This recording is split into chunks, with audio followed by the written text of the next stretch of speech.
मावळमधील कुंडमाळा येथे पूल कोसळल्याच्या घटनेनंतर राज्यातील सर्व जुने आणि जीर्ण पूल सार्वजनिक करण्याची मागणी जोर धरू लागली आहे। नागरिकांनी या संदर्भात सार्वजनिक बांधकाम विभागाकडे तक्रारी केल्या होत्या, मात्र दुर्लक्षित केल्यामुळे ही दुर्घटना घडल्याचे बोलले जात आहे।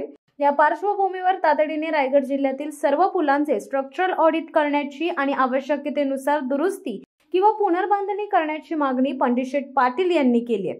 रायगड जिल्ह्यातील 5-6 वर्षांपूर्वीचे सर्व ब्रिज हे सार्वजनिक करण्याची मागणी पंडित शेठनी रायगड जिल्हा प्रशासनाला केली आहे, कारण ब्रिज पडल्यानंतर त्यात अनेक जण मृत्युमुखी झाले आहेत। घटना घडल्यानंतर यंत्रणा जागी होते, त्यामुळे पंडित पाटील यांनी जिल्हा प्रशासनाला मागणी केली आहे की रायगड जिल्ह्यातील ऑडिट केलेले जे ब्रिज आहेत ते सर्व सार्वजनिक करून लोकांना अलर्ट करा, त्यामुळे भविष्यात घडणाऱ्या दुर्घटना टळल्या जातील आणि जीवितहानी व अनेक कुटुंब उद्ध्वस्त होण्यापासून वाचतील।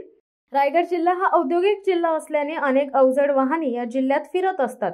ब्रिजची कामे ही अनेक वर्षांपूर्वीची असल्याने जिल्ह्यात पुण्यासारखी आणि गुजरातसारखी घटना घडू नये म्हणून जिल्हा प्रशासनाने तात्काळ यावर नियंत्रण करावे व संबंधित अधिकाऱ्यांना कामाला लावण्याची मागणी पंडित शेठ पाटील यांनी केली आहे।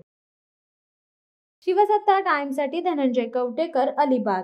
दे धडक बेधडक वृत्त देणाऱ्या आपल्या शिवसत्ता टाइम्स न्यूज चॅनलला लाल बटन दाबून सबस्क्राईब करा आणि बेल आयकॉनला क्लिक करायला विसरू नका।